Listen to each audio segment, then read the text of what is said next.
Hi, I'm Luminara Serdar, your host for the Autism Recovery Summit, Hope and Possibilities. It's our second summit. And I want to remind you that if you haven't yet purchased the upgrade package, so you get to own all the interviews, you might want to do that right now because all our speakers have such amazing things to say. I know you'll want to listen to them again and again and just get more information out of them. So go ahead and purchase the upgrade if that speaks to you. I would like to welcome a really amazing person. You're going to love this interview, Kiran Krishnan. He's a research microbiologist, and he's been involved in the dietary supplement and nutrition market for the past 16 years. He is educated, and his background includes molecular biology, virology, molecular medicine, and microbiology, and definitely the microbiome, all the current research going on. He has established a clinical research organization where he designed and conducted clinical trials in human nutrition. He's currently the Chief Scientific Officer at Physicians Exclusive and Microbiome Labs. He lectures frequently on the human microbiome at medical and nutritional conferences online and conducts monthly microbiome series webinars through the Rebel Health Tribe Group Practitioner Training Program. I love that name, Rebel Health. Yeah. Thanks for being here and welcome, Kiran. Thank you. Thank you for having me. And you know what? I love the title. It said hope. Was it hope and possibilities? Mm-hmm. And that's so fitting with what we're going to talk about, because one of the great aspects of the microbiome understanding of ASD is it gives you a lot of hope. Because it's an ecological issue, and it can change, and then the possibilities are endless. When in terms of how much we can change the microbiome and then the outcome of the disease. So very fitting. So it's very exciting to be here with you guys. Yeah, we've had so many speakers who talk about the importance of the gut, and you're going to talk about that too, but from the perspective of all those little microbes that are in there. So tell us, how do you know that this gut health or the microbiome is related to autism or to not autism? What's the relation there?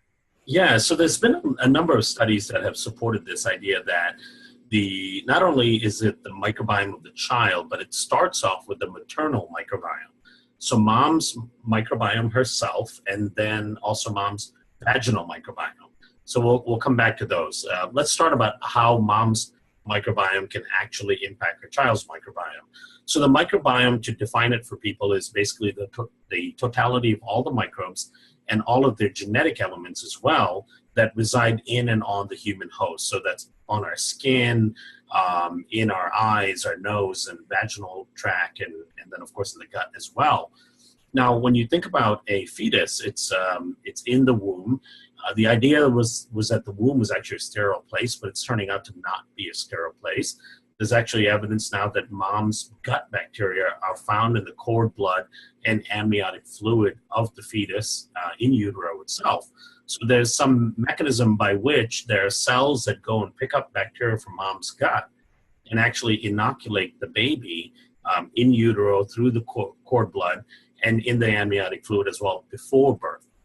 And so then during the birthing process, the baby passes through the birth canal, the vaginal canal, and they get a huge inoculum of mom's bacteria. A lot of that is the vaginal bacteria, but the vaginal bacteria of mom at that point kind of shifts to look a little bit more like her gut bacteria. So she's kind of giving the baby a more representation of her gut bacteria at that point.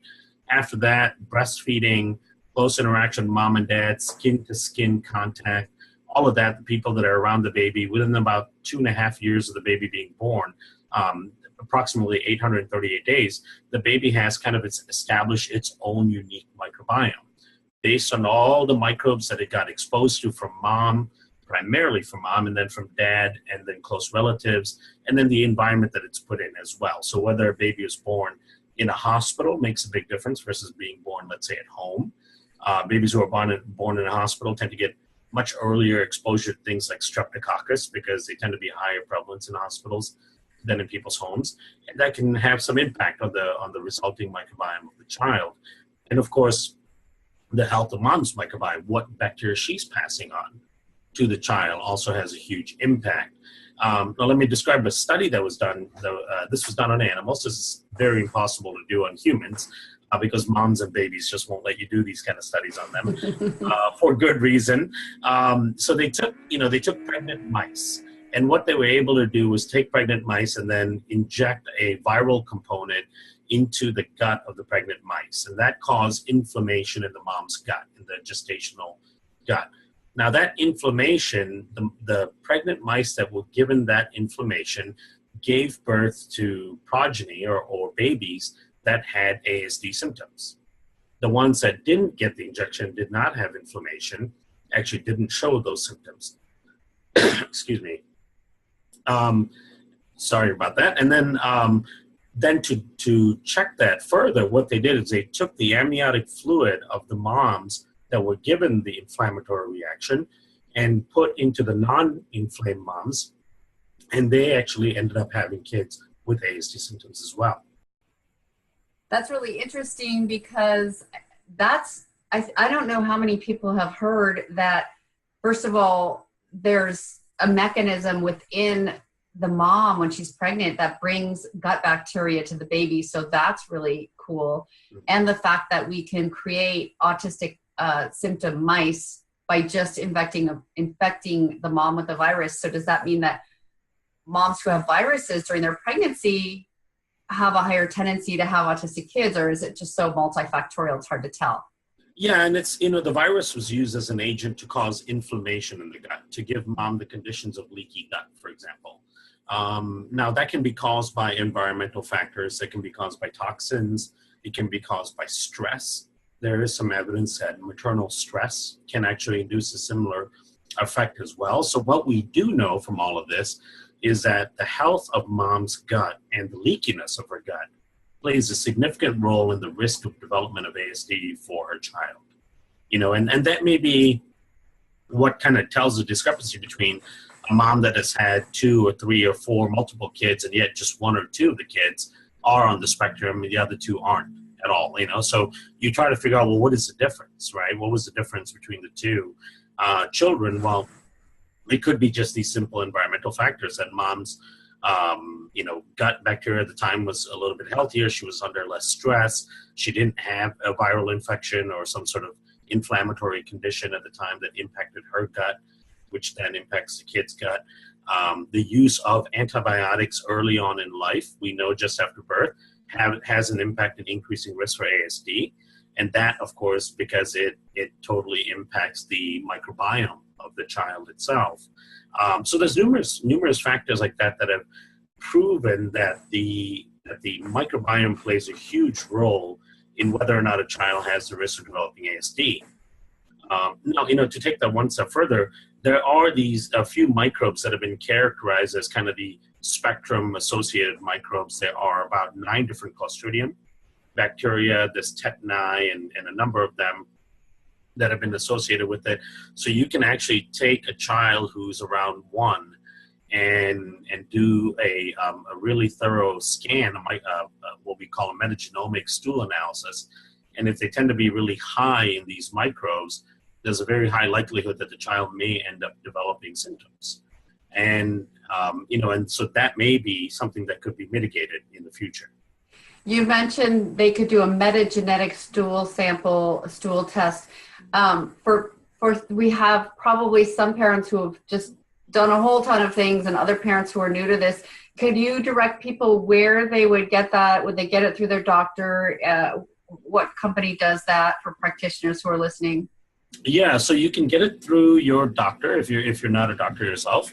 But there are companies like Genova or Ubiome or even the American Gut Project, which is a service that is conducted out of University of California, San Diego.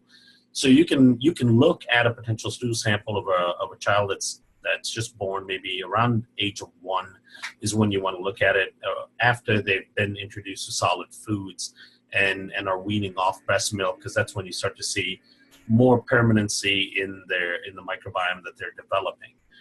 And now the thing with stool sampling is that it's not a be all end all. It's, just because you don't see the microbes in that particular sample doesn't necessarily mean they're not there, because stool is not a homogeneous sample. Bacteria are not homogeneously spread around the stool, so it depends on the sample in which you get.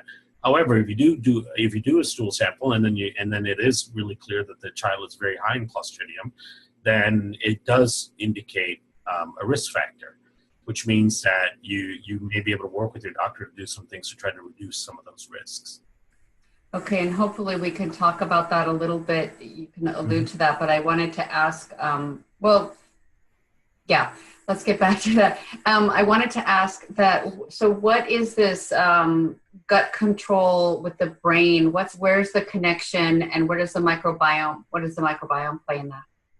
Yeah, so that's a really important thing to address because, we always talk about how the gut influences everything. And of course, in this case, we're talking about the brain. But the thing for people to really understand is how does that actually happen? Well, so the gut and the brain are actually directly connected through something called the vagus nerve.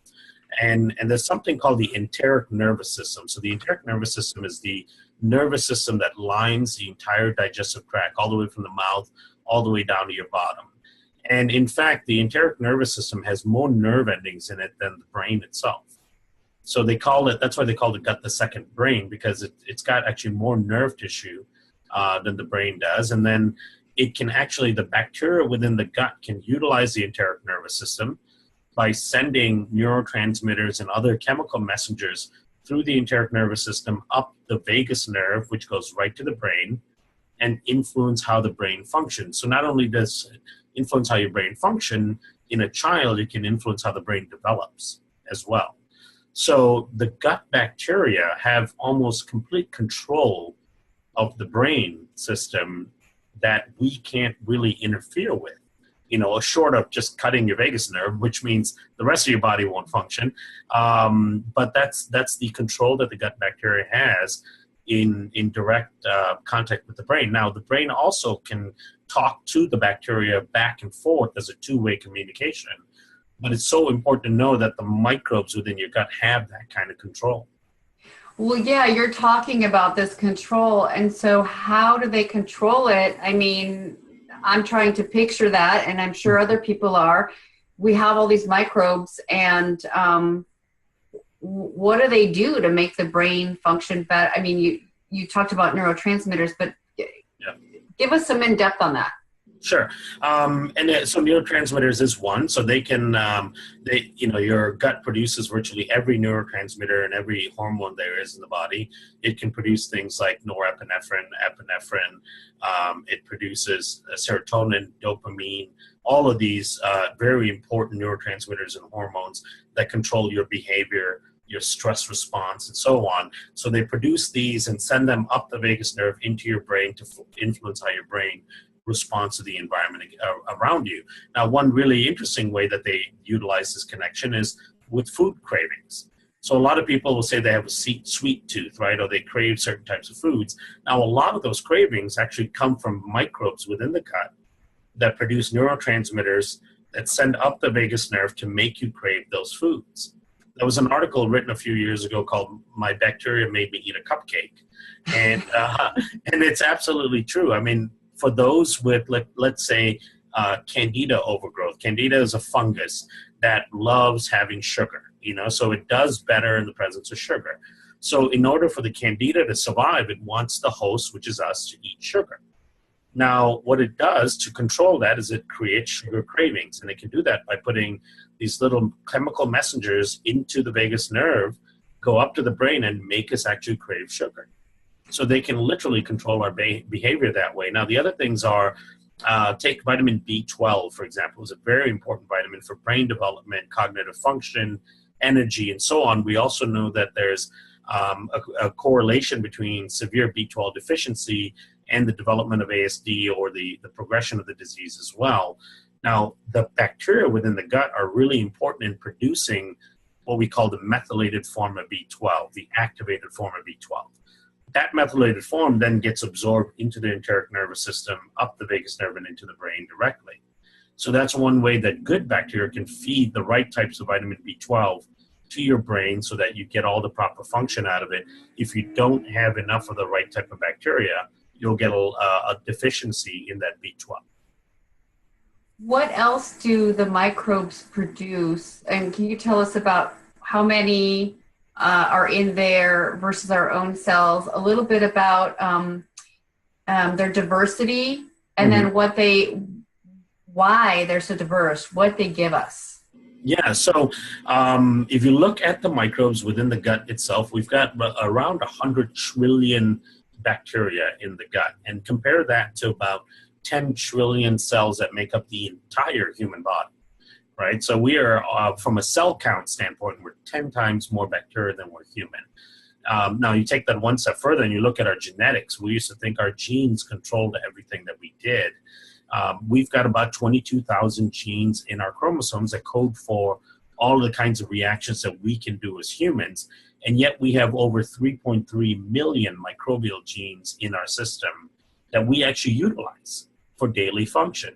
So the latest estimations is that about 99% of all of the chemical reactions we conduct every day to be human, to walk, talk, sleep, eat, everything that we do, to have cognitive function, to have emotions, to have stress or to deal with stress, all of these things are coded for by DNA that comes from bacteria within the gut itself. So they control so much more of us than we ever thought. And in fact, we're kind of a bystander in all of this, you know? And that's what we really have to remember, who's really pulling the strings here. Now, we do have choice, which is good. And the smarter we get, the more we understand how they control us, which means that we can kind of mitigate that control to some degree and help influence them in the right way. I'll give you two simple examples how this can be done. So there are two metabolites that are produced by the gut microorganisms that have a huge impact on the brain and the development of the brain. And these have actually been correlated with the development of ASD. And this is everything from just minor behavioral issues to sensory disruptions or sensory issues, all through the spectrum of ASD as well. And that's the production of ammonia in the gut, right? So ammonia, such a simple thing when you think about it, but ammonia is a byproduct of the breakdown of protein within the gut. Now, if you have the right type of bacteria within the gut, it'll reduce the amount of ammonia that's being produced during the breakdown of protein with normal digestion. If you don't have the right type of bacteria, if you have a dysbiotic gut, meaning when I say dysbiotic, I mean an imbalance of good and bad bacteria. If you have this dysbiotic gut, then you end up producing too much ammonia. And when you produce too much ammonia, you can get something called encephalitis, which is actually swelling of the brain. This ammonia will actually get to the liver. It'll leak from the liver into the blood. It'll increase the blood ammonia levels, and that can actually cause swelling and disruptions in how the brain is actually developing. Same thing with lactate. So lactate is a byproduct of respiration. Respiration is basically the process by which cells make energy, right? So you can either produce D-lactate or L-positive lactic acid. A lot of bad bacteria will produce D-lactate. When D-lactate builds up in your system, it puts you into something called lactic acidosis. That can actually disrupt the function of the brain quite dramatically as well, especially in a growing infant or growing child. So two simple metabolites that are a normal part of digestion, normal part of trying to assimilate nutrients to produce energy. If you have more of the bad bacteria, you're going to produce more of these unfavorable metabolites that can then go and mess up the brain and screw up the development of a child. Can you speak about, you just mentioned the D-lactate and the ammonia. Can you speak to what other, and how they will have an effect in the brain? Can you speak to any other symptoms that people might see in their kids with autism because of those, not just maybe a brain thing? Yeah, so they'll get a lot of gastric discomfort. So one of the things that the ammonia does is it causes other inflammation within the gut. So the kid may have an aversion to eating that food that's being broken down and actually causing the release of ammonia, because their brain starts making this association between that food and this discomfort and this inflammation. So then all of a sudden you might start to see an aversion to certain types of protein or dairy and so on. And then you'll start seeing a lot of bloat or distension of the belly. and the gut in general. So you'll see distension both forward and then also lateral distension. You'll start to see more loose stools and irregular bowel movements as well. The other things is you'll see lack of energy. When you have higher blood ammonia levels, it means that it's actually taking the place of oxygen. And so you'll actually get lower oxygen levels in the blood, which means you'll have lower energy. Same thing with D-lactate. The lactic acidosis actually messes up the blood's ability to carry oxygen effectively to the rest of the system. So you'll see a lot of lethargicness, maybe recoiling into themselves a little bit because they're feeling a little detached and they just don't have the energy to be a child. This is actually a problem even in certain adults. So we just completed a study actually in liver failure patients. People with liver failure of many different sources, whether it's alcohol liver disease or cirrhosis of the liver or hepatitis of some sort, they suffer from something called hepatic encephalopathy. And that is swelling of the brain because of the liver dysfunction. If they ate 6, 7, 8 grams of protein in a day, that may be enough to kill them because their livers are so dysfunctional that all of that ammonia ends up in their system, and it causes immediate swelling of the brain. So it's a condition, it's simple metabolic issue from digesting food that you see not only early on in life that could be a problem, but also down the road in people who have other conditions. And it's something that the doctors treat very aggressively when people have this kind of liver dysfunction in the case of adults. Wow. And you mentioned that, we have 10 times the amount of microorganisms. That's just in the gut, or that's overall the whole body? It's actually more and more once the counts are being done, it actually could be just in the gut. Our skin, for example, has somewhere around 35 bacteria cells for every 1 skin cell that we have. So our skin is just teeming with microbes. Everything we see when we look at our skin is our own cells, but just imagine that for every one of your cells sitting there, you've got 35 microbes sitting right around it. And you mentioned skin and gut, but you also mentioned eyes and I think sinus, mouth, ears. So we have bacteria in all these places as well, and those could be in a dysbiosis state as well. Like, I'm thinking of a child who's had a lot of ear infections and antibiotics. Can you say anything about that? Absolutely. So a lot of ear infections is a really early sign of a dysbiotic gut. So kids who tend to have dysbiosis in the gut early on, and it can be from a number of sources. It could be because they happen to be C-section born versus vaginal birth, so they didn't get the proper inoculum from mom itself. They didn't get enough breastfeeding, or they were bottle fed more than they're breastfed. Breast milk contains 600 to 800 different species of bacteria in it, and so it's teeming with microbes. Breast milk also has over 200 different prebiotics in it that the baby can't digest for energy, which is there purely to feed the microbes that are trying to settle into the gut. So breast milk plays a really important role in the development of the infant's microbiome. But let's say they've also had antibiotics in the first couple of years, or they've had exposure to certain environmental toxins or chemicals. All these things can lead to a disruption in the microbiome, which actually drastically increases their risk for chronic sinus infection and ear infections. So the mucus tissue in the sinus cavity, in the upper respiratory tract, in the ear canals, in those areas, they're all controlled by the gut mucosa. So the mucosal system in the gut controls how the rest of the mucosal system in the body looks like. And so even for women, for example, that continue to have chronic UTIs, one of the most effective ways to treat a chronic UTI now is by treating the gut. And you can actually fix a chronic UTI by fixing the gut dysbiosis. Same thing in a child. You can fix chronic sinusitis, chronic ear infections by really addressing the gut. Okay, and by UTI, I think you mean urinary tract infection. Right, yep.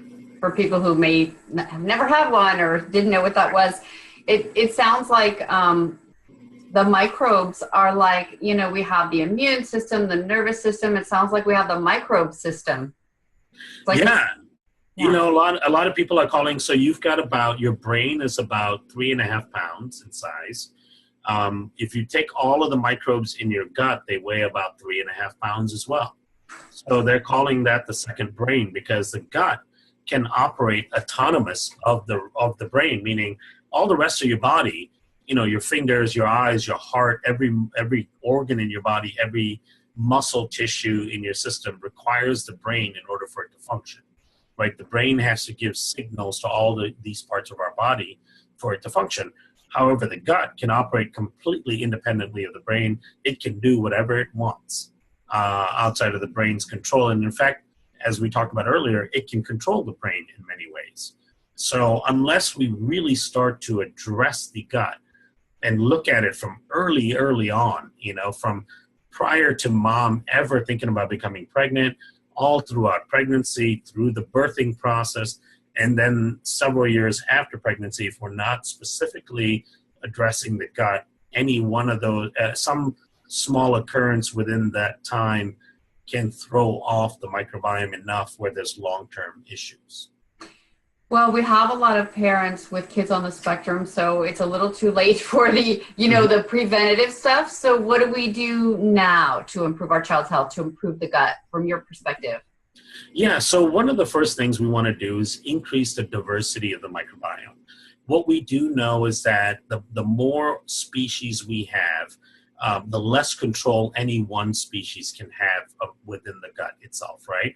So we do know that within the microbiome, as it relates to ASD, we know that there are certain species of Clostridium that play a real significant role in the onset of the symptoms. We also know that there are Bacteroides.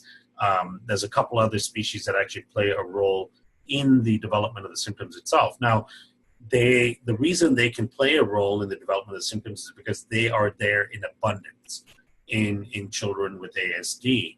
Now, what you find, which is interesting, is in siblings who don't have symptoms, they have the similar organisms, but at a much lower level.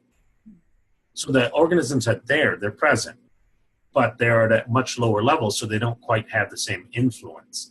So that is really promising, because what we know then is that, okay, we don't necessarily have to figure out how to eliminate these organisms, because that's a really hard task to do, because if we start looking at doing that and throwing all kinds of antibiotics and stuff at it, we're basically going to be killing all the good bacteria as well. Right? Well, and we've been down that road already. And we've been down that road, exactly, and then we know the results aren't great. Right. And so what we do know is that what we have to do is allow microbes to control microbes. And that's the best way we can allow nature to kind of take its course and fix itself. And that's the beauty of our gut, is that it wants to be in this great homeostatic state. Well, our system is designed for that. It's not designed for having a few species kind of taking over and running course. So some of the simple things you can do with regards to that is trying to increase little by little the diversity of what the child eats. Right. One of the problems with ASD, as I know it, is that the food choices become quite limited. Right. The children tend to have really specific needs for what they're willing to eat and so on. Of course, if you add in sensory issues on top of that, that makes it even harder. But what you want to do is look at things like galacto-oligosaccharides, fructo-oligosaccharides, xylo-oligosaccharides. I, in particular, like xylo-oligosaccharides. It's abbreviated XOS. And if you look up XOS prebiotic fiber, you'll find a number of sources of it. Xylo-oligosaccharides specifically increase the growth of bifidobacteria in the gut, in the colon itself. We do know from studies on stool analysis that kids with ASD have lower levels of bifidobacteria as well. And so that's one simple thing you can do, is try to add small amounts of some of these key fibers. And we're talking about 400 milligrams, 500 milligrams. We're not talking about a huge amount. We're talking about maybe 1 gram in a day, right? So you sprinkle a little bit on different foods that they may consume. A lot of times these will mix really well with things like, puddings and yogurts and applesauce and so on. You can even sprinkle a little bit of it inside a peanut butter jelly sandwich, for example. there are ways to incorporate it into the diet. The other part of it is getting more exposure to good, friendly outside microbes. So getting out into nature and playing as much as you can. And I'm not talking about just your park down the street, because that's all kind of engineered soil and engineered grass and turf and all that. I'm talking about going out for a hike in the woods, and then when you sit down to eat some food afterwards, don't necessarily hand sanitize your hands and clean everything up.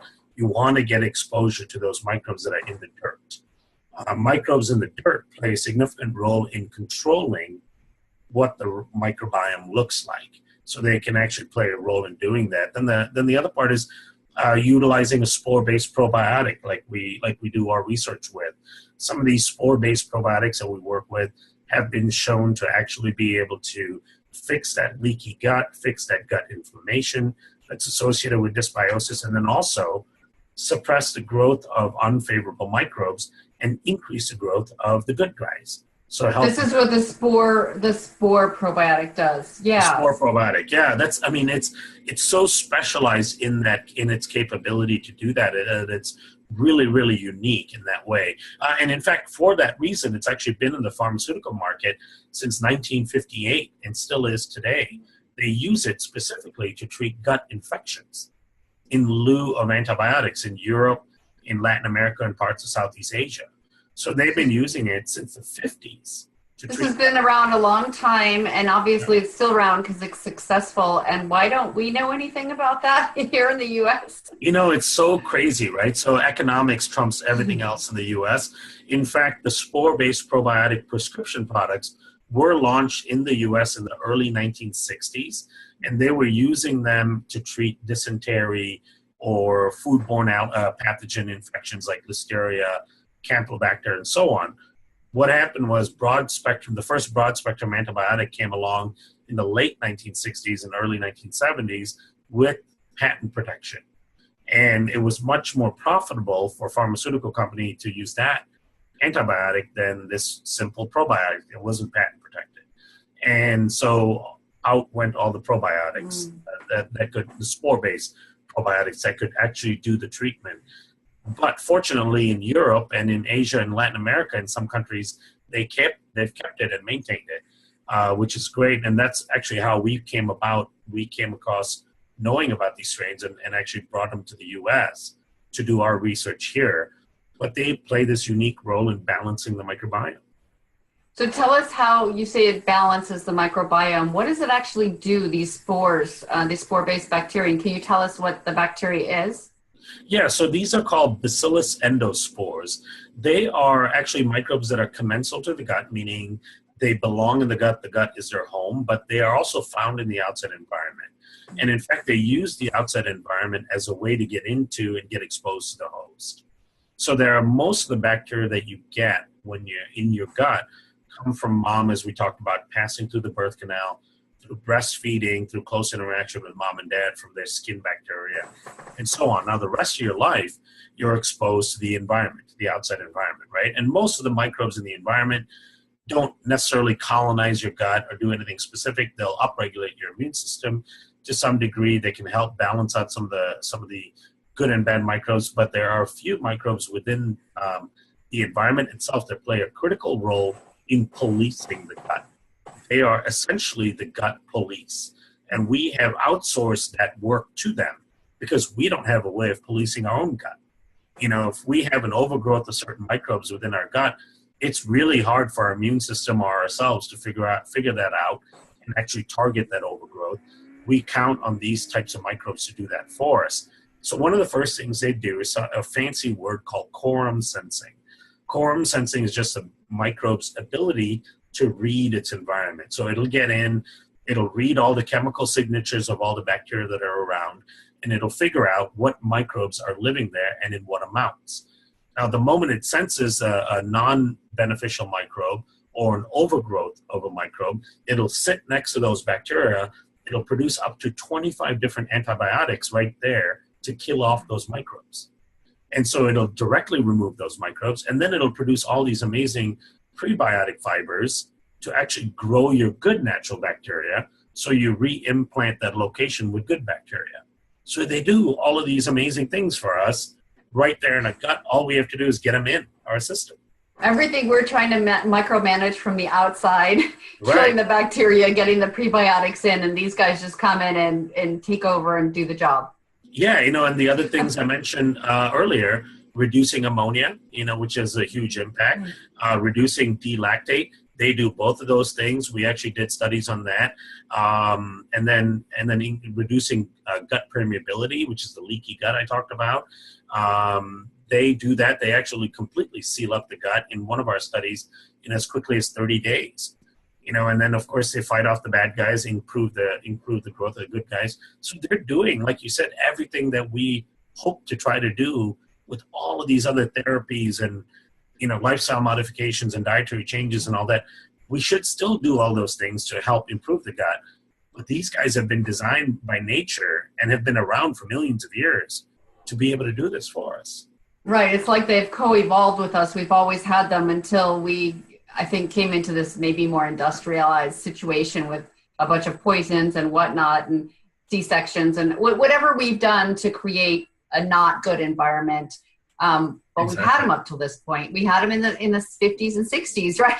We did, yeah. We did. And in fact, there's studies on comparing the gut health and the immune health of people that live in the rural parts of different countries versus the urban parts of those same countries. And they find that the people that live in the rural parts who get more exposure to dirt in the natural environment tend to have more diverse, robust immune systems and microbiomes as compared to the people that live in the really urban parts, who live in the concrete jungles that most of us live in and, the sanitized world that we live in. And they've even done extensive studies on existing hunter-gatherer tribes, like the Hadza tribe in Tanzania, where brave microbiologists have gone and lived and followed them for years, looking at the behaviors, and they basically lived the way we live for thousands of years, before we moved into this modern day society that's segmented and cleaned and chemicals, laden and sterilized, and they don't have these conditions. They don't have the kind of dysbiosis that we have. They don't have the Crohn's, the colitis, the leaky gut, the allergies, asthma, all of these things that we suffer from because they've got these hardy, robust microbiomes from being in and around the dirt. They've got the police in their guts doing all those things. And I think I remember you saying previously that these spore-type bacteria also produce antioxidants. Can you say something about that? Yeah, that was the kicker for me, because I was, when I started studying these microbes, these was almost 10 years ago. We started looking at what can these microbes do, and we started conceptualizing research studies.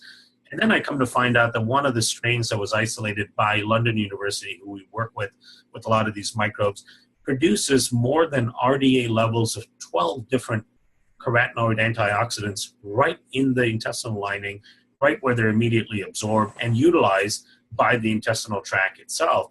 These are things like beta-carotene, alpha-carotene, lycopene, lutein, astaxanthin, zeaxanthin.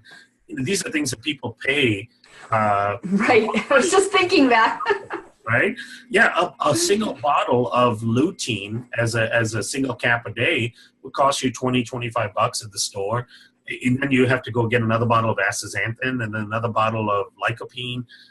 Just to get these nutrients would probably cost you $200 a month in supplements, and you would absorb less than 10% of it.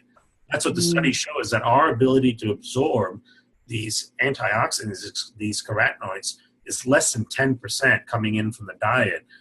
And yet we have this nutrient factory, if you will, of a microbe that sits in the gut and produces these at such high levels that are immediately absorbed because they're produced right at the site of action. Now, what was really promising to me about that when it comes to ASD in particular is there was a big study that was done, a meta-analysis study in 2015.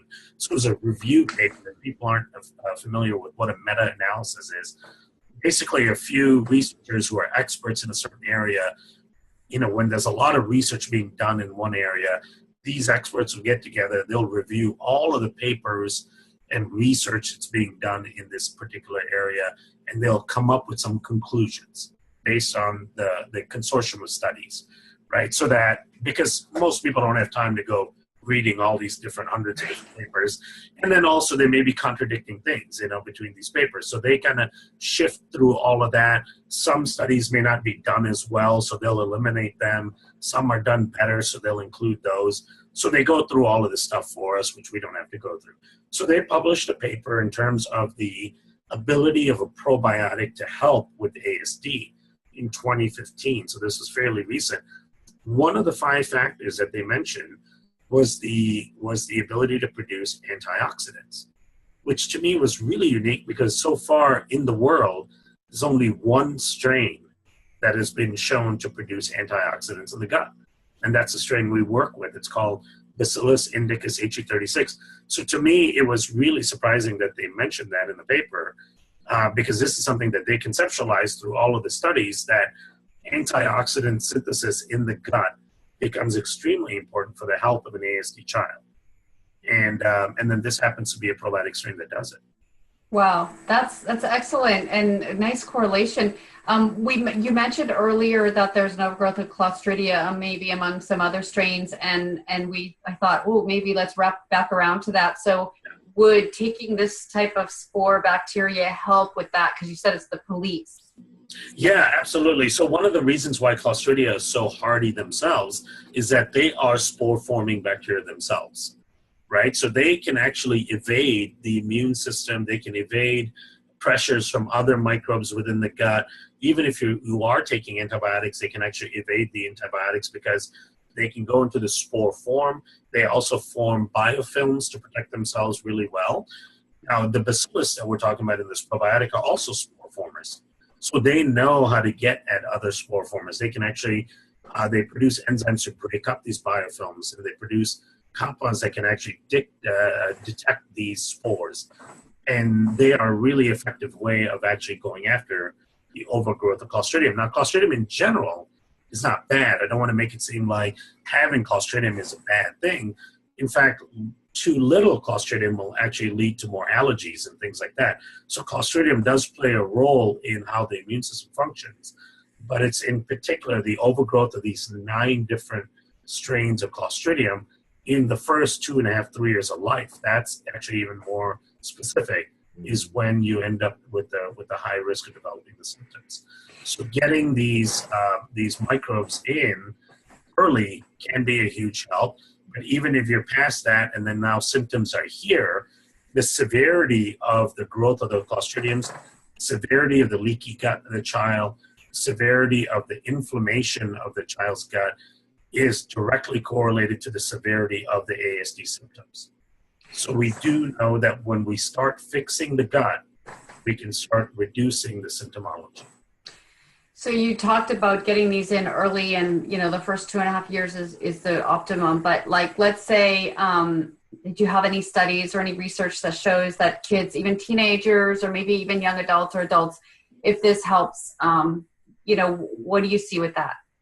Yeah, so we've got a lot of what we call case control trials. So these aren't large-scale clinical trials. We're actually working with individual practitioners with their individual cases and kind of documenting what's happening. What we see is that, yes, no matter what the age is, whether they are 12, 13, 14, or 6, 7, 8, 9, if you start reducing the inflammation in the gut, you start healing that leaky gut, and you start expanding the diversity of the microbiome, that has a complete and direct impact on symptomology. And typically the symptoms we start to see change first are the behavioral symptoms, interestingly enough, even before the GI symptomologies start to improve. There was a review paper, I think in 2015 again, that showed that upwards of 90% of kids on the spectrum have also GI issues that are related to the condition. So what we thought we would see is that the GI conditions start to become improved, and then eventually we start to see behavior modifications happening. But no, we in fact see within the first 3-4 weeks slight behavior changes starting to happen, and then we start to see the gut improving, the symptomology of the gut improving, and then the behavior changes becoming even more drastic. And these these spore-containing bacteria, are these in fermented foods? How do fermented foods play a role in this? How would are those beneficial to add in too, in your opinion? Yeah, so fermented foods in general are a great thing. It's important to think of fermented foods as like the fertilizer for a healthy microbiome, right? So now some people may not be able to handle fermented foods. So some kids who tend to have what we would call histamine intolerance may be sensitive to fermented foods. So you want to try a little bit of it at a time. When you pick a fermented food that you want to try, try using a little bit of it, see if the kid reacts in any negative way, if they get any inflammatory type of reactions, or itchiness on the skin, or it makes their bowels really uncomfortable. If they can respond to it in a favorable way, then absolutely add fermented foods. You won't find these species in fermented foods. There is a fermented food that has high levels of these species, but that's in Japan. It's a food called natto. It's a fermented soybean, which nobody here in the U.S. is eating. But it's a really difficult thing to eat too, because it's basically spoiled soybeans, and it smells and tastes like old gym socks, basically. So it's not an easy thing to consume. But it has these microbes in it.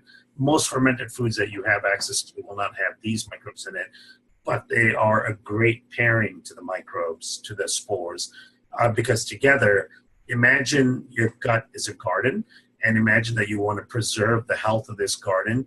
The fermented food is like good fertilizer to the garden. The spores is like the gardener. The spores have the capability of getting in the garden, pulling out the weeds, helping till the soil, fixing the good plants, removing the bad plants, and so on. That's a really nice image. So if people aren't getting these spores in their fermented foods, or where are we getting them? Where do we get them? Besides being outside. Yeah, so I mean, the only way to get them right now in the Western world is to take them as a supplement. And that's why we had put the product together, the Just Thrive probiotic, for people to be able to get access to these spores on a regular basis and in a controlled manner. One of the problems is by going outside, you really want to get outside as much as you can, in the natural environment as much as you can. But the dosing is not therapeutic or clinical by that means, right? It's hard to really figure out how much your exposure you're getting to the right microbes by just going out. Going out in general is a really good thing. I always encourage people to get out in nature, get dirty a little bit, because all of that helps your gut and your immune system. But when we want to use these therapeutically, we've created them in a supplement product to be able to do that. Okay, so it's Just Thrive Probiotics, and you guys are a sponsor or Just Thrive is a sponsor for our summit. So you'll see the logo on the pages, and you could click on that and get over to their website and get some. And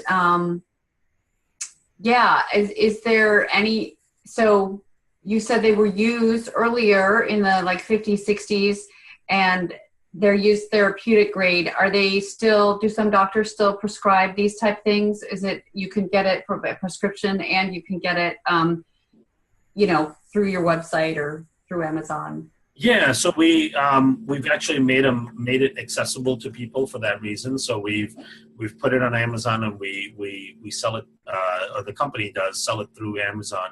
I do the research for them, so I'm not quite involved in the commercial side. But I know they also have it in certain health food stores like Vitamin Shop and local independent health food stores.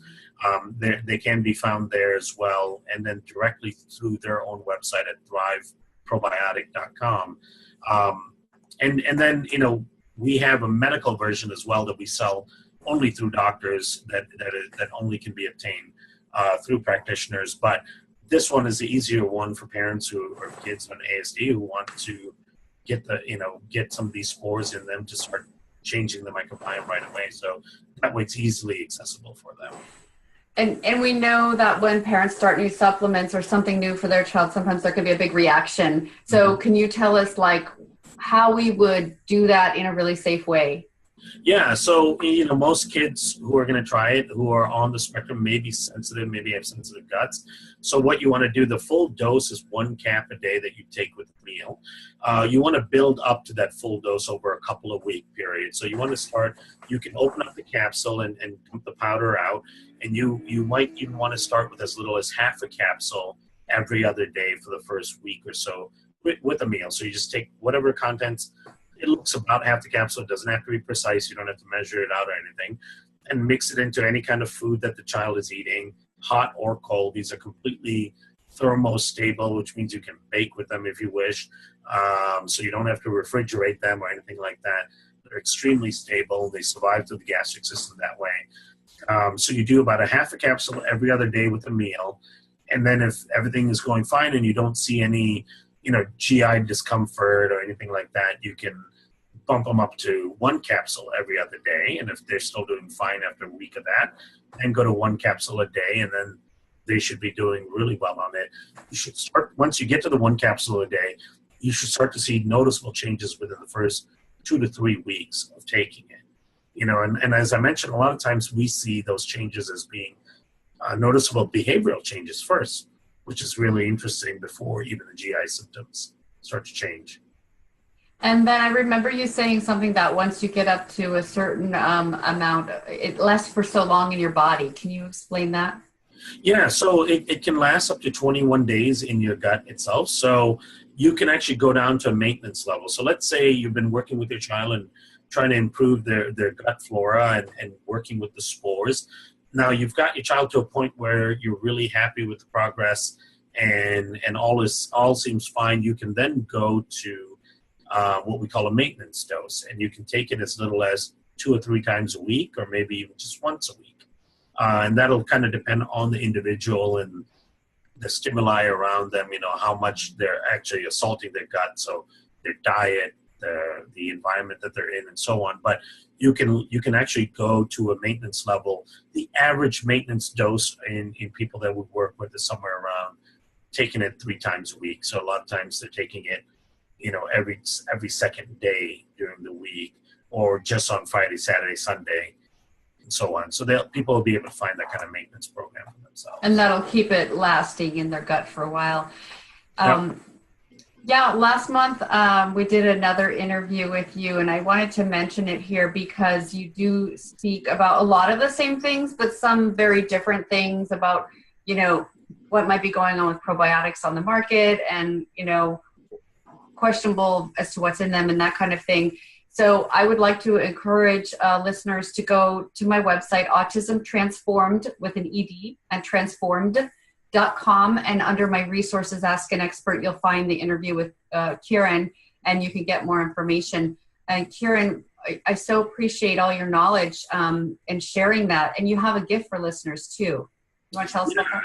Absolutely. So one of the things that we always try to help people is, if you're trying to make the right choices and you're going to the grocery store and you're picking what we would consider healthy foods, you want to make sure that they don't have ingredients in them that actually will damage the microbiome, because a lot of times healthy foods are designed just to make the label look clean, right? To bring down the sugar, bring down the fat, and things like that. So they add things in there that can actually end up being disruptive to the microbiome.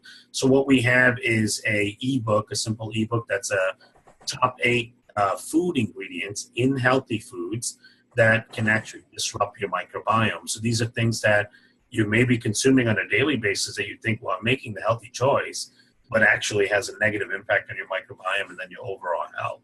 So we want to be able to offer some of those guidelines to help you be a little bit more diligent when you're looking at those healthy food labels, things like, organic almond milk, and so on, that seem healthier than doing your dairy, but they could have an ingredient in that that can actually damage your gut. So, you'll find out in that ebook what that kind of ingredient is. Excellent. And people can just click the link below to go ahead and get that free download. And thank you so much for providing that. That's an excellent resource because I haven't heard of that anywhere. So really appreciate that. Really appreciate everyone joining in and listening, and so much gratitude to you, Kiran, for joining us. Thank you so much. Thank you so much for having me, and it's been an absolute pleasure. Thank you.